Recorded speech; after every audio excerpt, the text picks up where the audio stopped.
Graça e paz, amados. Estimo que todos recebam esta graça em nome de Jesus. Neste mês, eis-me aqui para ser o instrumento do Senhor, no canal Grupo News, nas pegadas da unidade, vivenciando o reino de Deus. Acho que a maioria me conhece, mas eu me chamo Carlos, mais conhecido aí como Cal, sou casado com a Daniela, tenho 2 princesas, a Mariana de 11 anos e a Gabriela de 6. Participo no Silveira Barra Tupã. Feito as apresentações iniciais, vamos lá. O que ministrar? O tema do nosso canal já sugere sobre o que falar, mas como abordar esses temas? Então, nós vamos falar de acordo com o que o Espírito falou com a gente, e a intenção aqui é fazer mais um bate-papo. Inclusive, sugerimos aos irmãos, na medida do possível, estarem depois lendo essas passagens bíblicas referenciadas no seu contexto. Por uma questão de tempo, a gente não vai conseguir ler todas as passagens na íntegra.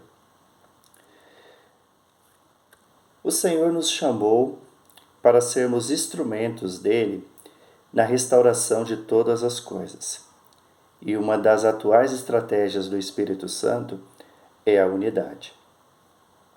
Então, Deus Pai, Deus Filho, Deus Espírito Santo são um.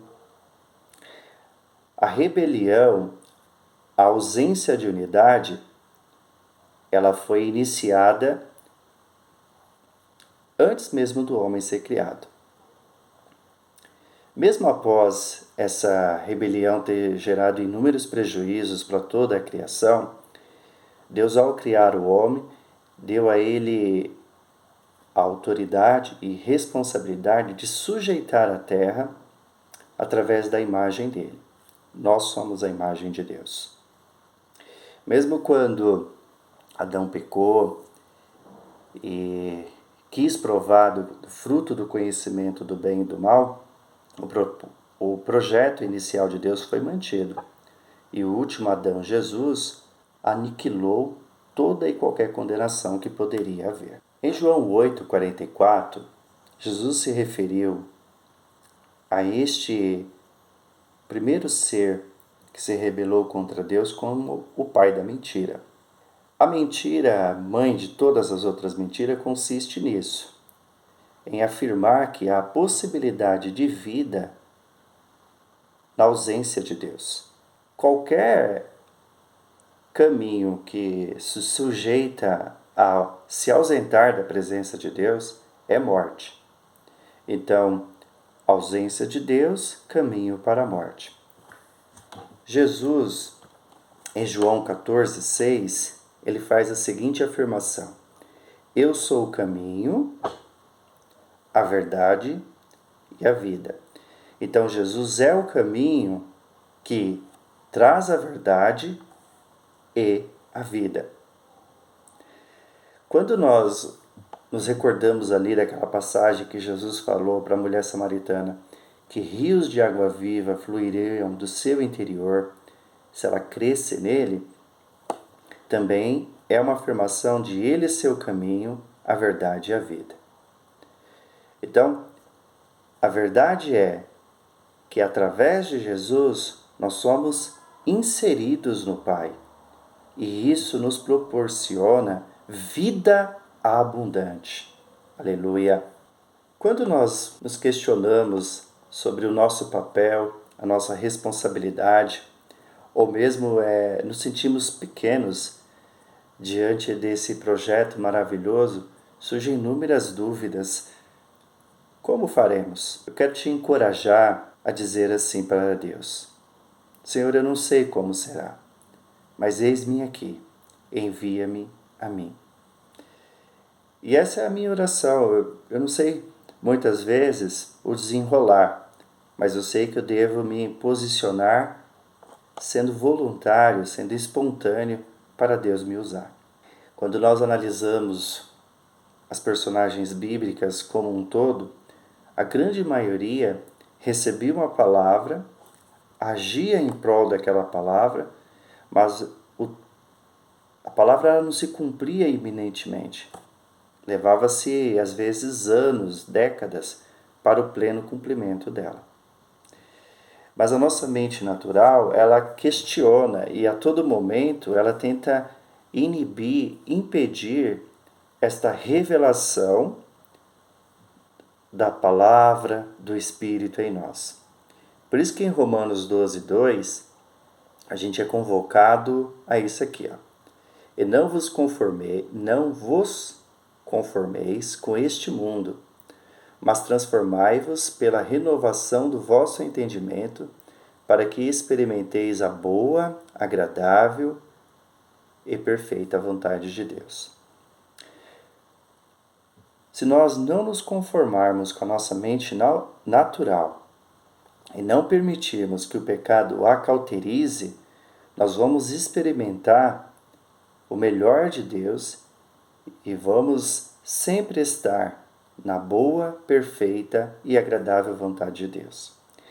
Era essa boa, perfeita e agradável vontade de Deus que existia antes de haver a grande rebelião nos céus. Todas as coisas estavam em harmonia.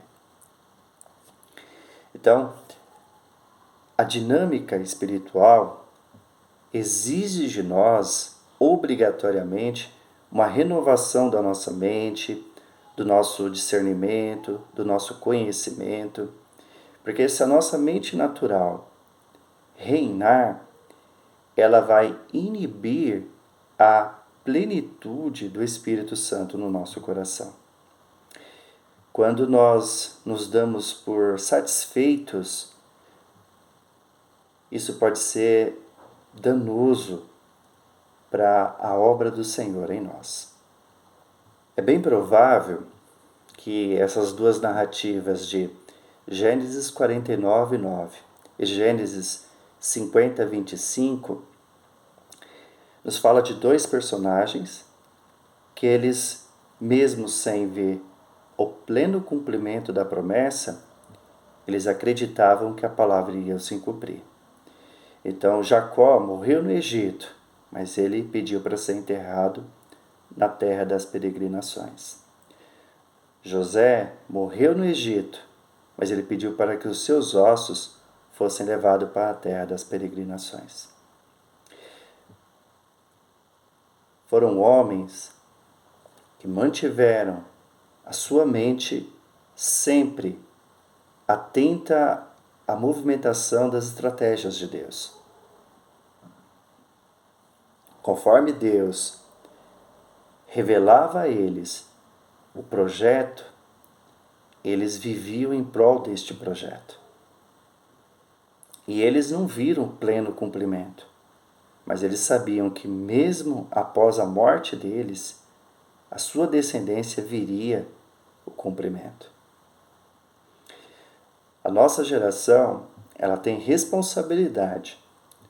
Se ela não vai ser a que vai ver a volta de Jesus, ela deve preparar todas as coisas para essa geração posterior estar preparada, estar na plenitude da revelação do Espírito para que o Senhor Jesus venha e reine em Jerusalém. Quando Davi foi ungido rei sobre Israel, ainda ali com seus 17 anos, Samuel passou um bastão. Ele representava a última geração de um período de Israel e Davi representava um novo período, um novo degrau no projeto de Deus. E mesmo Davi sendo um homem segundo o coração de Deus, o cumprimento pleno dele fazer uma casa para Deus só ocorreu na geração do seu filho, Salomão. Davi contudo, fez uma coisa de extrema importância para o reino de Deus. Ele conquistou uma cidade que viria a se chamar Jerusalém. Deus chama Jerusalém também de Sião. E inúmeras passagens bíblicas trata Sião como o lugar onde Deus habita, o lugar onde Ele está. Moisés, muitos séculos antes de Davi, tinha estabelecido que todo o povo deveria se reunir 3 vezes ao ano para celebrar a festa do Senhor. E aquele povo descia cantando salmos, louvores a Deus, e se reuniam ali em Jerusalém para celebrar estas festas. Jerusalém representou e representa para Israel um lugar onde Deus habita. Quando as 10 tribos foram tiradas da descendência de Davi, houve a prestação de outras festas semelhantes às festas de Deus, das quais o Senhor não se agradou. E Deus fala que Jeroboão pecou e todos os outros reis cometeram o mesmo pecado de Jeroboão. Jerusalém, ela representa o lugar onde Deus está em unidade com o seu povo. O lugar onde Deus se revela ao coração, se revela a plenitude das estratégias dele para o seu povo. Não estar em Jerusalém é estar fora desse projeto original de Deus. Aqui neste canal, nós tivemos inúmeras oportunidades de vivenciar estratégias que o Espírito Santo vem nos dando. Exemplo dessas estratégias é que nós devemos orar e sermos facilitadores da comunhão entre os protestantes e os católicos. Que nós devemos dar a honra a Israel, combatendo a teologia da substituição. Nós devemos orar, conforme foi dito neste canal. Nós devemos estar atentos à nossa responsabilidade de levar a unidade, como foi dito anteriormente. Se nós não estivermos em Jerusalém, qual representa o lugar onde Deus está, nós nos ausentamos do projeto que o Espírito Santo tem para a sua igreja. Jesus, quando chegou ali em Jerusalém, ele falou que aquela geração não reconheceu o tempo da sua visitação. Representou, contudo, que aquelas lágrimas, ele se angustiou. Aquele povo não sabia quem estava entrando por aquelas portas. E ele falou que um dia ele iria voltar, ia se assentar ali em Jerusalém. E a palavra diz que ele vai reinar de Jerusalém para toda a terra. E há um versículo bíblico que fala que, como as águas cobrem o mar, dali a glória de Deus vai cobrir toda a terra. Às vezes nós somos desafiados a nos aprofundarmos no relacionamento com o Senhor. E por alguma razão nós nos mantemos inertes, paralisados. É preciso questionar e ser sincero conosco, com nós mesmos, se isso está correto. Em Mateus 19, do versículos 16 ao 30, o jovem rico fazia tudo certo, mas ele se recusou a entrar no nível de profundidade com Jesus. Ele se recusou a receber um tesouro nos céus.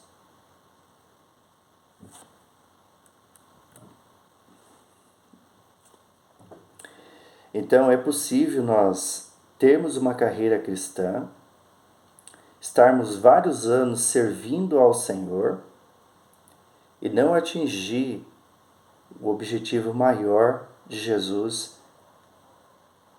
em nós e para através de nós alcançarmos coisas que nós, com conhecimento e uma mente humana, jamais seremos capazes de alcançar.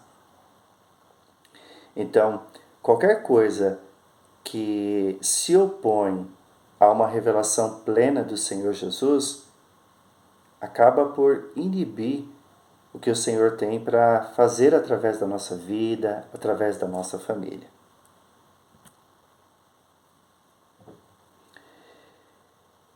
A gente estava falando agora há pouco que Deus ele tem uma promessa para Israel, para a igreja, que em Jesus ele vai restaurar todas as coisas, as visíveis e invisíveis. Tem uma passagem ali no livro de Êxodo, capítulo 34, do versículo 4 ao 7, em que Moisés pede para ver a glória de Deus. E Deus fala que vai passar sem que Moisés veja a face dele.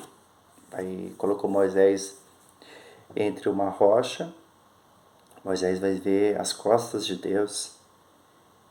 E após Moisés ver essa situação, ele fala assim: Senhor dos senhores. Então, Moisés confessa, ele é Senhor dos senhores. Ou seja, ele é o Deus dos deuses. Ele é o único digno de toda a autoridade. Mas parece haver ali dois pontos. Por que ele é o Senhor dos senhores?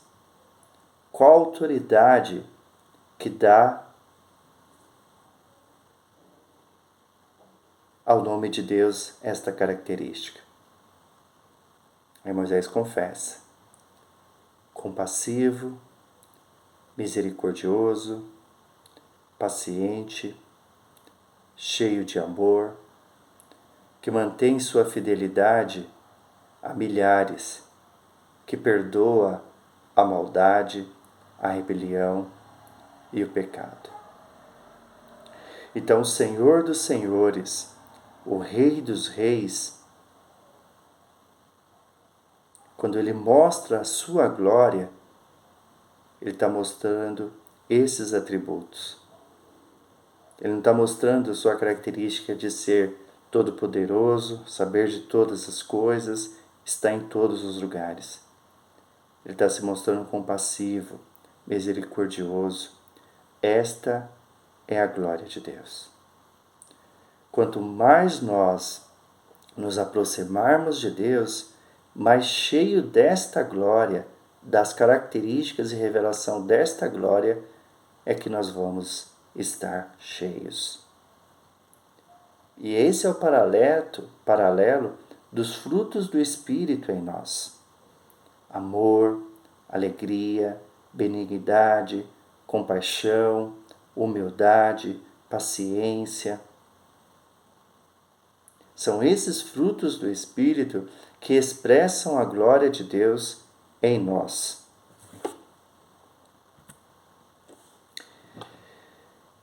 Nós sabemos que caminhar em unidade não é tarefa simples. Nós orarmos para que o povo de Deus seja um não é tarefa fácil de ser desempenhada. Porém, Deus só pode estar no meio do seu povo quando este povo for um, conforme a oração de João 17. Quando nós lemos ali o Salmo 133, ele faz a seguinte narrativa: como é bom e agradável viverem juntos os irmãos. Ou seja, nós estamos buscando o mesmo propósito, essa consumação de todas as coisas em Cristo. Nós estamos mantendo um lugar onde é bom e agradável para Deus. Aí a continuidade é esta. É como óleo precioso sobre a cabeça, o qual desce para a barba de Arão. Então, estar em unidade é dar oportunidade para que o Espírito Santo de Deus transborde. Mas não é um simples transbordar, é um transbordar que vai ali para a barba, para o peitoral, que enche aquele ambiente daquele aroma maravilhoso. E Arão, ele representa o sacerdócio. A nossa união, ela intercede para que as promessas de Deus sejam plenamente cumpridas em nós e no seu povo. No versículo 3, é como orvalho do Hermon que desce sobre os montes de Sião. Ali o Senhor ordena a sua bênção e a vida para sempre. O que isso significa? Este lugar de união, de transbordar do Espírito, é a morada de Deus. E Deus ordena neste lugar a sua bênção e vida para sempre. O que nos impede? As nossas limitações humanas, os nossos medos, as nossas dúvidas.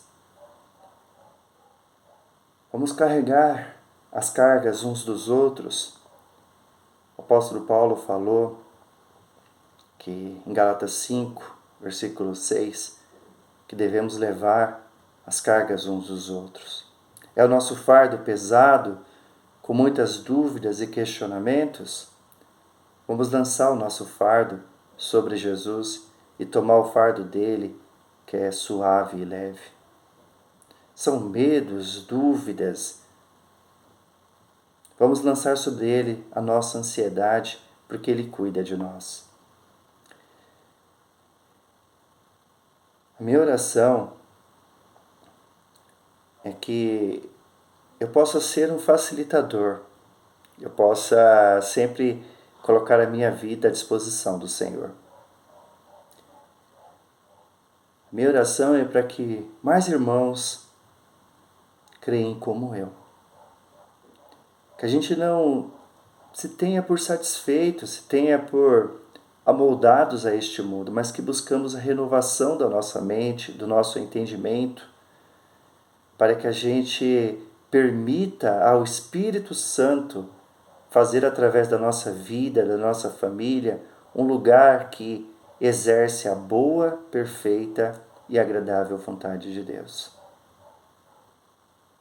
Aquele povo de Israel desciam por gerações, passavam de pais para filhos, que era em Jerusalém que deveria celebrar as festas. E essas festas eram proféticas, apontavam para Jesus e ainda apontam para a consumação de todas as coisas. O Senhor nos convoca a estarmos em unidade com os nossos irmãos protestantes e católicos, com os nossos irmãos judeus. O Senhor nos convoca a estarmos em unidade com os nossos irmãos no grupo.